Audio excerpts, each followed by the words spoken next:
கும்பராசிக்கு இந்த குருவின் அதிசார பகுதிங்கிறது எப்படி இருக்க போகுது?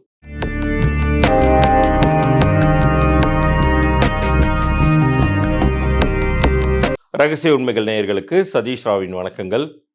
இது ரொம்ப அடுத்த ஒரு 6 மாதங்களுக்கான உங்களுக்கான ஒரு முக்கிய பதிவாக இருக்க போகுது. உங்க லைஃபே இப்போ ஒரு டிரான்சிஷனை நோக்கி போயிட்டு இருக்கு. அது படுகுழியிலிருந்து ஏற்றத்தை நோக்கி இருக்கலாம். அல்லது ஏற்றத்திலிருந்து எந்தெந்த இடங்கள்ல நீங்க ஜாக்கிரதையா இருக்கணும் அப்படிங்கிறதாக இருக்கலாம். அத பத்தி தான் இந்த பகுதியில நம்ம பேசப் போறோம். ஏன்னா, உங்களுக்கு இப்ப அடுத்து 2026 புத்தாண்டை நம்ம நெருங்கிக் கொண்டிருக்கக்கூடிய இந்த காலகட்டத்தில, இப்ப சொச்சம் இருக்கக்கூடிய நாட்கள், புத்தாண்டு பிறந்ததற்கு பிறகு இருக்கக்கூடிய அந்த முதல் 3 மாதங்கள் எப்படி இருக்கும் அப்படிங்கிற ஒரு ஐடியா உங்களுக்கு இதுல கிடைச்சிரும். இதுல குரு அ ஏற்கனவே அதிசாரமாகி, இப்போ ஒரு பலன் தந்துகிட்டு இருக்காரு. சனி வக்ரம் அடைஞ்சு, வக்ர நிவர்த்தி அடைஞ்சிருக்காரு. இது 2026ல என்ன மாதிரியான ஒரு பேட்டர்ன உருவாக்கப் போகுது அப்படிங்கிறத பத்தியெல்லாம் தெளிவாக இந்த பகுதியில புரிந்து கொள்ளப் போகிறீர்கள். இதுல என்ன விதமான நல்ல பலன்களை நீங்கள் எதிர்பார்க்கலாம்? எதுல கவனமாக இருக்கணும்ங்கிறத பத்தியெல்லாம் நான் சொல்லப் போறேன். வாழ்நாள் முழுமைக்குமே நீங்க நல்லா இருக்கணும். உங்களுடைய லைஃப் சக்சஸ்ஃபுல்லா இருக்கணும் அப்படின்னா என்ன பண்ணணும்? அப்படிங்கிறதுக்கான ஒரு சில குறிப்புகளையும் நான் இந்த பகுதியின் இறுதியில சொல்லப் போறேன். முக்கியமாக நம்ம நேயர்களுக்காக சொல்றேன். இலவச எண்கணித பலன்கள் நான் உங்களுக்கு தருவதாக இருக்கிறேன். எண்கணித பலன்கள் அப்படின்னா நியூமராலஜி. ஸோ உங்களுடைய லைஃப் லாங்குக்கும் இந்த கிரகநிலைகள் எப்படி இருந்தாலும் எனக்கு சக்ஸஸ்ஃபுல்லா இருக்கணும் சார் லைஃப் அப்படின்னு நீங்க கேட்டீங்கன்னா, அதற்கு என்ன செய்யணும் அப்படிங்கிறத பத்தி இந்த பகுதியின் இறுதியில சொல்லப் போறேன். அது பொது பலன்களே. உங்க பிறந்த தேதிக்கும், உங்க கூட்டு எண்ணிற்கும் பெயர் சரியாக அமைஞ்சிருக்கா? உங்க பிறந்த தேதிக்கும், கூட்டு எண்ணிற்கும் வியாபார பெயர் சரியா அமைஞ்சிருக்கா? அப்படி அமையலன்னா என்ன செய்தால் உங்க லைஃப் மேன்மை அடையும்? சிரமத்திலிருந்து வெற்றி அடையும்? கடனிலிருந்து செல்வம் சேரும் அப்படிங்கிறத பத்தியெல்லாம் இந்த பகுதியின் இறுதியில சொல்றேன்.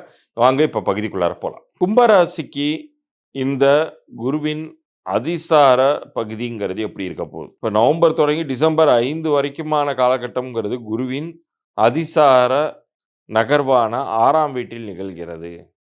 5லிருந்து அப்படி முன்னோக்கி போறது அப்படிங்கிறது. இந்த 6ஆம் வீடு அப்படிங்கிறது மறைவு ஸ்தானம். அதே சமயத்தில அவருடைய பார்வை பலத்தினால் உங்களுக்கு நன்மைகளை அதிகப்படுத்தி தரப்போகிறார் குரு பகவான். இருந்தாலும் உங்களுக்கு மனி ஃப்ளோ குடுக்க போறது யாருன்னு கேட்டீங்கன்னா, உங்களுடைய ராசியின் அதிபதியான சனி தான். ஏன்னா, சனி இதற்கு முன்னாடி வக்ரம் பெற்று மாறுபாடான பலன்களை குடுத்துக்கிட்டு இருந்தார் இல்லையா? அந்த நிலை மாறப்போகுது. சனியின் வக்ர நிவர்த்தி பலன் உங்களுக்கு பணங்காசை தரப்போகிறது.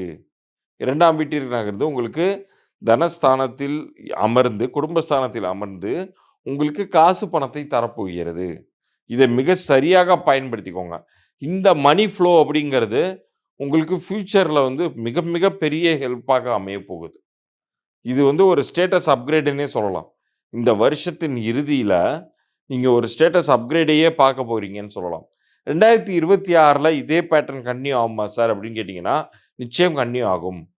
ஏன்னா, இந்த வருடக்கோள் அப்படின்னு சொல்லக்கூடிய குருவாகட்டும், அதே மாரி 2 வருஷங்களுக்கு ஒரு தடவை மாறக்கூடிய சனி ஆகட்டும், இது எல்லாமே அப்படியே கன்டின்யூ ஆகும். 2026 ஆரம்பத்தில் இருந்து சனியும், ஏப்ரலுக்கு பிறகு குருவும் இப்ப நான் சொன்ன இதே 6ஆம் வீடு, 2ஆம் வீடு அப்படிங்கிற கான்செப்ட்ல கன்டின்யூ ஆகும். அப்ப சுக்கிரனுடைய அ ஒரு அமைப்பு, அதாவது எப்போதுமே காசு பணத்துக்கு அதிபதி சுக்கிரன்னு சொல்லுவோம். இந்த தடவ பார்த்தீங்கன்னா, சனியே தன்னுடைய ரோல சிறப்பாக செயல்பட்டு எடுத்துக்கொண்டு, கடல் வழி வாணிபத்தின் மூலமாக உங்களுக்கு நெறைய நற்பலன்களை உண்டு பண்ண போகிறார், அப்படிங்கிறத சொல்லலாம். யாராலாச்சும் ஒருத்தவங்க பிசினஸ் ஆரம்பிக்கணும்னு நெனச்சிருக்கீங்க, இம்போர்ட், எக்ஸ்போர்ட் பண்ணணும்னு நெனச்சிருக்கீங்க, இந்த காலகட்டத்தில ஆரம்பிங்க. அது உங்களுக்கு பெரிய ரிஸ்க்கா இருக்காது. லாபங்களை தரும். 2026லும் அது கன்டின்யூ ஆகும். அதுதான் ரொம்ப முக்கியம். ஏதோ ஆரம்பிச்சோம். இந்த ஒரு குறைந்த காலகட்டம் 3 டூ 4 மாசத்துக்குள்ளார அத பயன்படுத்திக்கிட்டு, மறுபடியும் நான் 0லேருந்து ஆரம்பிக்கணுமான்னு கேட்டா அவசியப்படாது. உங்களுக்கு அந்த ஏப்ரலுக்கு பிறகு மறுபடியும் ஒரு நல்ல டைம் குருவினாலும் உருவாகுது, சனியினாலும் உருவாகுது. உங்களோட லைஃப்ப சேஃப் அண்ட் செக்யூராக இந்த கிரகங்கள் வைக்கப்போகுது. நீங்கள் முடிந்தவரை காமன் கம்போஸ்டா ஏற்கனவே இந்த 7:30 சனி உருவாக்கி வைத்திருந்த குழப்பங்களாலும், தோல்விகளாலும் மனம் துவண்டு போயிருப்பீங்க. அதையெல்லாம் மனசுல பெருசா எடுத்துக்காம, உங்களுடைய உழைப்புக்கு முக்கியத்துவம் குடுத்து ஓடிக்கிட்டே இருங்க. அது வரக்கூடிய 2026லும் உங்களுக்கு நல்ல பலன்களை தரப்போகிறதுங்கிறத உறுதியாக சொல்லலாம். இப்ப இவ்வளோ நேரம் நீங்கள் கேட்ட இந்த பலன்கள் உங்களுடைய அடுத்து வரக்கூடிய 6 மாதங்கள் வரைக்கும் உங்க லைஃப் எப்படி போகப்போகுதுங்கிற ஒரு பேட்டர்ன காமிச்சுச்சு இல்லையா? இது தவிர உங்களோட லைஃப் லாங்குக்குமே எனக்கு சிரமங்கள் இருக்கக்கூடாது சார். கடன்கள் இருக்கக்கூடாது. என் லைஃப் வந்து என்ன யோகங்கள் இருக்குன்னு எல்லாரும் சொன்னாலுமே கூட, அது ஆனா நிகழ்காலத்தில் என்னால அத அனுபவிக்க முடியல. ரொம்ப சிரமப்படுறேன் அப்படின்னு புலம்பிக் கொண்டிருக்கிறீர்களா? அப்ப இந்த பிரபஞ்சம் ஏதோ ஒரு விஷயத்த உங்க லைஃப்ல உணர்த்துதுங்கிறத நீங்க புரிஞ்சுக்கணும். ஏதோ ஒரு விஷயம் சரியில்ல. நீ என்னன்னு தேடு அப்படின்னு சொல்லி இந்த பிரபஞ்சம் சொல்வதாக நீங்க எடுத்துக்கணும். உண்மையிலே சொல்லப்போனா, இந்த பலன்கள இந்த நொடி நீங்க பார்த்துக்கிட்டு இருக்கீங்க அப்படின்னா, உங்களுடைய குலதெய்வத்தின் வழிகாட்டுதல்கள் இல்லாம, குலகுருவின் வழிகாட்டுதல் இல்லாம, உங்களுடைய இஷ்ட தெய்வத்தின் அருள் இல்லாம பார்க்க முடியாது. ஏன்னா, இந்த எண்கணித பெயர் அப்படிங்கிற பெயர் மாற்றம், பெயர் திருத்தம்ங்கிறது வந்து எல்லாருக்கும் கிடைத்து விடுவது கிடையாதுங்க. யாருக்கு விதி மாற்றம் நிகழணும்னு இருக்கோ, அவங்களுக்கு மட்டும் தான் கிடைக்குது. சரி, உங்களுடைய பெயரே உங்களுடைய லைஃபை பெரிய அளவுக்கு ஜெயிக்க வைக்குமான்னு கேட்டா, கண்டிப்பாக ஜெயிக்க வைக்க முடியும். ஏன்னா, சுற்றி கொண்டிருக்கக்கூடிய கிரக நிலைகளை நம்மளால மாற்ற முடியாது. கிரகங்கள புடிச்சு, எனக்கு சாதகமா தான் நீ சுத்தணும் அப்படின்னு சொல்லி நம்மளால இழுத்து பிடிக்க முடியாது.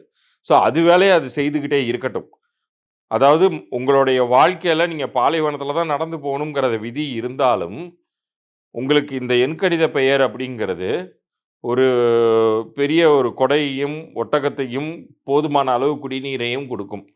ஸோ, நீங்க இயல்பாகவே நீங்க கடந்து வந்துடலாம் அந்த சிரமமான காலத்த. நல்ல காலத்துல உங்களுக்கு காசு, பணமே இன்னும் அதிகமாக சேர்த்துக் கொள்ளலாம். இது நிகழ்காலத்தில் சர்வ நிச்சயமாக நடக்கக்கூடிய ஒன்று. ஸோ, தற்போது உங்களுக்கு அமைஞ்சிருக்கக்கூடிய பெயர் என்ன விதமான பலன்களை உங்களுக்கு குடுத்துக்கிட்டு இருக்கு? அது உங்களுக்கு அதிர்ஷ்டகரமானதாக இருக்குதா? அதே மாரி உங்களுடைய பிறந்த தேதியோடைய அமைப்பு என்ன? கூட்டுத்தொகையின் அமைப்பு என்ன? உங்களுடைய வியாபார பெயர் யாராச்சும் வியாபாரம் பண்ணிட்டு இருந்தீங்கன்னா, உங்க வியாபார பெயர் நன்றாக உங்களுக்கு பொருந்தியிருக்கா? அது உங்களுடைய குழந்தைக்கு ஏதாச்சும் நீங்க பெயர் வச்சிருந்தீங்கன்னா, அந்த குழந்தைக்கு நீங்கள் வைத்த பெயர் அந்த குழந்தைக்கு நல்லது பண்ணுமா? இந்த தகவல்களை எல்லாம் தெரிந்து கொள்ளணும்னா, நம்ம சேனல சப்ஸ்கிரைப் பண்ணி ஸ்கிரீன்ஷாட்டோட உங்களுடைய பெயர், பிறந்த தேதி, உங்களுடைய பெயர் ஆங்கில எழுத்துக்கள் அனுப்பணும். பிறந்த தேதி, அப்புறம் வியாபாரம் பண்ணிட்டு இருந்தீங்கன்னா, வியாபார பெயர் அனுப்புங்க. கு பிறந்த குழந்தைக்கு பெயர் வச்சிருந்தீங்கன்னா, குழந்தையுடைய பெயர அனுப்புங்க. உங்களுக்கான இந்த பெயர் பொருந்தியிருக்கா, இல்லையாங்கிற தகவல்கள் வரைக்கும் மாத்திரம், இலவச பொது பலன்களாக நான் ஒரு 3 நாட்களுக்குள்ளார கண்டிப்பாக பதில் அனுப்புகிறேன். அதை கேட்டுட்டு, அது என்ன செய்யணும்னு நான் சொல்லியிருந்தேன்னா, அதுக்கப்புறம் நீங்க மேற்கொண்டு கன்சல்டேஷன் எடுத்துக்கொள்வதும், எடுத்துக்காததும் உங்க விருப்பம்.